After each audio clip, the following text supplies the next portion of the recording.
تو اس کا اور کوئی حل نہیں ہے. میرے ذہن میں وہ لیور کینسر والی بات آ گئی. خیر وہ ہم لوگوں نے نا ان کو ایڈمٹ کروایا. ڈاکٹر نے کہا کہ ایڈمٹ کروا دیں. بچے ہم لوگ جو ہیں، ابھی میں میٹرک میں تھی، بھائی چھوٹا تھا سب سے، مطلب ہم 2 بہنوں کی صرف شادی ہوئی تھی، 3 بہنیں اور ایک بھائی شادی کرنے والا رہتا تھا. اور بہت بہت بہت زیادہ جب ہم نے سنا تو ہم آپ کو بتا نہیں سکتی میں کہ کس سچویشن میں چلے گئے، کس کنڈیشن میں چلے گئے. اکیلی امی تھی، کیا کر سکتے تھے. پینشن چلیں ابو کی آ رہی تھی ماشاءاللہ اچھی تھی، اور ریٹائرمنٹ انہوں نے ابھی لی تھی کچھ دیر پہلے، تو کچھ مطلب ان کو پیمنٹ وغیرہ بھی ریٹائرمنٹ کے بعد ملی تھی. تو ہم نے ان کو ایڈمٹ کروایا اور ڈائلیسس ان کے سٹارٹ ہوئے.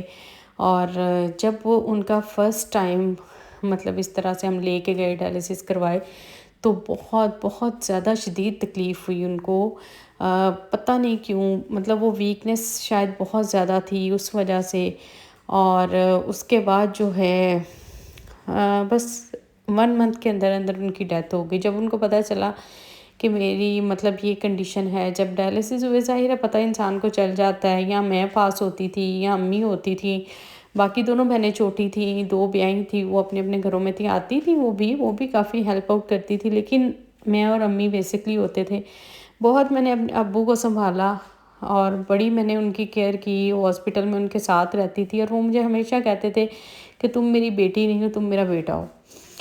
بہت زیادہ پیار تھا میرا اپنے ابو کے ساتھ. اور بس پھر ایک دن جو ہے وہ گھر لے آئے ہم لوگ. پھر ڈاکٹر کہتا تھا کہ آپ ڈائلیسس کروا کے گھر لے کے جایا کریں، تو گھر لے کے آئے ہیں ہم لوگ کروا کے. تو رات میں مجھے لگا، پوری رات میں جاگتی تھی، میں سوتی نہیں تھی. تو میں امی کو تھوڑی دیر کے لیے کہتی تھی آپ سو جائیں، تو امی بھی نہیں سویا کرتی تھی. تو امی وضو کرنے گئی ہیں فجر کی نماز کے لیے، تو میں ان کے پاس بیٹھی تھی. تو ایک دفعہ انہوں نے آنکھیں کھولی اور مجھے دیکھا اور مجھے کہتے ہیں ادھر آؤ میرے پاس. تو میں ان کے پاس گئی. میں نے کہا ہاں جی ابو جی. تو کہتے ہیں وائٹ چادریں لے کے آؤ، زیادہ ساری لے کے آنا، بہت لوگوں نے آنا ہے. تو میں ایک دم سے نا اتنا ڈر گئی، اتنا خوف زدہ ہو گئی. عجیب طرح وہ مجھے دیکھ رہے تھے، اور میں نے فوراً امی کو بلایا. میں نے کہا مجھے لگ رہا ہے ابو کی طبیعت ٹھیک نہیں ہے، ابو پتہ نہیں کیسی باتیں کر رہے ہیں. تو امی آئے فوراً. تو امی نے پوچھا کہ کیا بات ہے؟ تو کہتے کچھ بھی نہیں. امی کو انہوں نے کچھ بھی نہیں کہا. خیر بہت تکلیف دہ مرحلہ تھا. بس فجر کا ٹائم تھا، ہم لوگوں نے بہت، میں نے اور امی نے سورہ یاسین پڑھی، ان پہ پھونک مارتے رہے. اور بڑی اللہ تعالیٰ کے گھر سے امید تھی کہ تو پتہ ہی نہیں تھا کہ کیا ہو جانا ہے. جیسے ہی صبح 7:30 8 بجے کا ٹائم ہوا تو بس ان کی ڈیتھ ہو گئی گھر پہ ہی. پتہ ہی نہیں چلا ہمیں. اللہ تعالیٰ ان کو کروٹ کروٹ جنت دے. اللہ تعالیٰ جنت میں ان کے لیے بہت بڑا گھر بنائے، بہت پیارا باغ لگائے. اللہ ان کی مغفرت کرے. بہت اچھے تھے میرے ابو، بہت اچھے تھے. آج تک دنیا ان کو یاد کرتی ہے. اس کے بعد سروائیول ٹائم شروع ہوا. بہت مشکل سے ہم کچھ پینشن آتی تھی. پھر حالات ایسے ہو گئے، گھر سیل کرنا پڑا. وہ گھر سیل کر کے ہم نے چھوٹا لیا.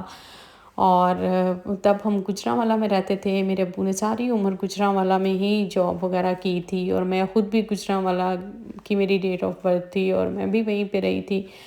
اس کے بعد خیر ہم سیالکوٹ موو کر گئے تھے، اور وہیں پہ ہم نے گھر لیا، سارا کچھ جو بھی ہے. آہستہ آہستہ پھر شادیاں وغیرہ امی نے کی بچوں کی. بہت مشکل سے میری امی نے ٹائم گزارا تھا. اور کبھی کبھی تو امی اتنا روتی ہیں، اور اس کے بعد ابھی جب میرا دکھ اتنا اتنا اتنا زیادہ دیکھتی ہیں تو وہ کہتی ہیں کہ تمہاری قسمت میرے پہ چلی گئی ہے. تو میں ان کو ہمیشہ کہتی ہوں کہ آپ نہ رویا کریں، ایسے نہ کہا کریں. کچھ نہیں ہوتا، اللہ تعالیٰ نے جو قسمت میں لکھا ہوتا ہے وہ ہو کے رہنا ہوتا ہے. تو پھر میں جب میرے ہسبینڈ کی ڈیتھ ہوئی تھی تو پھر میں اپنی امی کو اپنے پاس لے آئی تھی. اور میں پھر مطلب فیصل آباد میں ہی گھر لیا ہم نے. اور امی اور میں، بھائی بھابھی، ہم سب اکٹھے رہتے تھے، کیونکہ میں اکیلی تھی بچوں کے ساتھ. تو ادھر سے تو میں آ گئی تھی سسرال سے، تو پھر میں اپنی امی کے ساتھ رہتی تھی. تو اس لیے میں اپنی والدہ کا ذکر کرتی ہوں، کیونکہ میرے والد صاحب نہیں ہیں.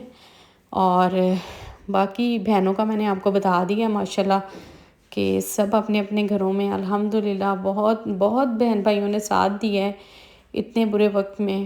اور یہ نہیں میں کہوں گی کہ جب ایسا کوئی ٹائم تھا نا تو سب لوگ باتیں کرتے تھے انہوں تو بس اپنے پیکیاں دی پئی رہندی ہے، مطلب یہ نہیں میں اپنے نہیں کہہ رہی، سب سسرال والے ایسے ہی کہتے ہیں، میکے کیوں جاتی ہے، بھاگ بھاگ کے کیوں جاتی ہے، بہن بھائیوں کا کیوں کرتی ہے، ماں کا کیوں کرتی ہے۔ یہ بڑی ایک نا چیپ سی حرکت ہے سسرال میں ہوتی ہے، اور بہت بہت زیادہ لوگ کرتے ہیں یہ، اب چاہے کوئی مانے یا نہ مانے۔ تو یہی ٹائم ہوتا ہے جب آپ بہت زیادہ دکھ میں ہوتے ہیں، کوئی آپ کے ساتھ نہیں نہ ہوتا تو پھر آپ کے میکے والے ہی آپ کے ساتھ کھڑے ہوتے ہیں اور کوئی بھی نہیں ہوتا۔ تو شاید یہی وجہ ہوتی ہے کہ بیٹی جو ہے وہ میکا تو نہیں نہ چھوڑ سکتی، پھر جو بھی ہے اس کے ماں باپ کا گھر، اس کا میکا وہ کیسے چھوڑ سکتی ہے، ان کو چھوڑ سکتی ہے۔ تو بس یہی بات ہے، اور شکر الحمدللہ، اللہ تعالیٰ کا لاکھ دفعہ شکر ہے کہ امی کا سایہ جو ہے وہ ہم پہ سلامت رہے، وہ انہوں نے میرا بڑا ساتھ دیا ہے، بہت زیادہ، مطلب جس کنڈیشن میں تھی میرے بچوں کو بہت زیادہ سنبھالا ہے اور بہت زیادہ میرا ساتھ دیا ہے۔ اب یہ ہے کہ جب میں نے دبئی موو کیا ہے تو وہ بالکل اکیلی ہو گئی ہیں، تو ابھی تو خیر وہ بہت زیادہ روتی ہیں اور بچوں کو یاد بھی کرتی ہیں، لیکن ابھی بس کچھ نہ کچھ تھوڑے حالات بہتر ہوں گے تو پھر انشاءاللہ ان کو بھی میں یہاں پہ بلاؤں گی اپنے پاس، اور کسی نہ کسی ولاگ میں آپ سے بھی ملاقات کرواؤں گی ان کی، اور وہ ڈیلی میرا ولاگ دیکھتی ہیں اور پھر مجھے ڈیلی کال کرتی ہیں، آج میں نے تمہارا ولاگ دیکھا، جس دن کبھی میں بہت زیادہ سیڈ ہو جاؤں کہتی ہیں تم کیوں روئی تھی، تم کیوں دکھی تھی، تم نے مجھے بھی رلا دیا، تو ڈیلی ولاگ دیکھ کے ڈیلی مجھے کال کرتی ہیں۔ تو انشاءاللہ تعالیٰ جلدی ہی مطلب کچھ نہ کچھ اللہ تعالیٰ ایسے اسباب پیدا کرے کہ میں ان کو بلا سکوں یہاں پہ اور وہ آئیں میرے پاس آ کے رہیں۔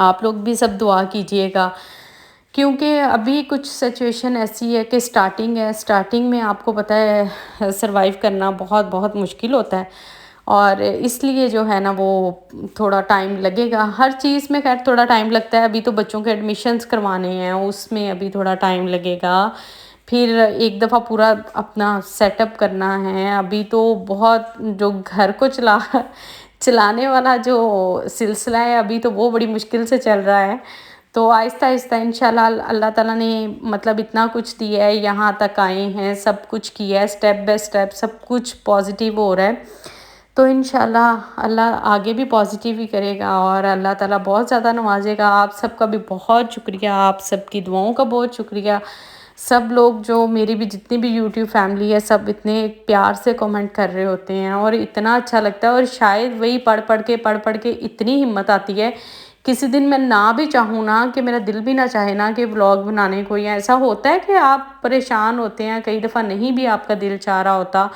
تو لیکن پھر ہوتا ہے کہ اچھا نہیں یار کوئی بات نہیں بنا لیتی ہوں، سب لوگ مطلب بات کرتے ہیں تو دن اچھا گزر جاتا ہے، میسیجز پڑھتی ہوں، اس کا آنسر کرتی ہوں، کوئی نہ کوئی نئی بات سیکھنے کو ملتی ہے، سمجھنے کو ملتی ہے، تو اس سے کافی بہتر فیل ہوتا ہے۔ تو بس یہ ایک روٹین بن گئی ہے، یا شاید لائف ہی یہیں تک رہ گئی ہے کہ بس آپ سے باتیں کر لیں، آپ سے بات کوئی سیکھ لی، کوئی اچھی بات سیکھ لی، کسی نے کچھ برا بھی کہہ دیا تو اس کا بھی اللہ بھلا کرے، کیا کہہ سکتے ہیں، یہ تو جس کا دکھ ہوتا ہے اسی کو پتہ ہوتا ہے، کوئی دوسرا کسی کو کچھ پتہ نہیں ہوتا۔ تو آج جو ہے آج کا مینیو تھا ہمارا سوپ کا اور چکن ٹکا رول کا، جو کہ اتنی زیادہ باتیں کرتے کرتے دونوں چیزیں میری بن گئی ہیں، اور کچن میں بھی آج کھڑے ہو کے بس ہو گئی ہے کمر کی۔ اب جو ہے نا وہ بس اجازت چاہوں گی، یہاں تک تھا جی آج کا بلاگ، اپنی دعاؤں میں رکھیے گا یاد، اور یہ میں نے آپ کے ساتھ ساتھ جتنی بھی چیزیں بنائی ہیں میں نے دکھا کے آپ کو ڈالی ہیں، کچھ سپائسز شاید مس کرتی ہوں اندر سے تو وہ آپ اپنی مرضی سے ڈال سکتے ہیں، لیکن ان کا طریقہ اگر آپ نے دیکھ لیا کہ کیسے یہ بن سکتے ہیں، تو انشاءاللہ تعالیٰ ملتے ہیں جی نیکسٹ ولاگ میں، تب تک کے لیے اپنی بہت ساری دعاؤں میں یاد رکھیے گا، اور انشاءاللہ جتنے لوگوں نے مجھے کہا ہے نام لے کے دعا کرنے کو ان کے لیے بھی میں دل سے دعا کرتی ہوں، اللہ تعالیٰ سب کے لیے آسانیاں پیدا کرے اور سب اپنے اپنے گھروں میں خوش رہیں۔ اللہ حافظ۔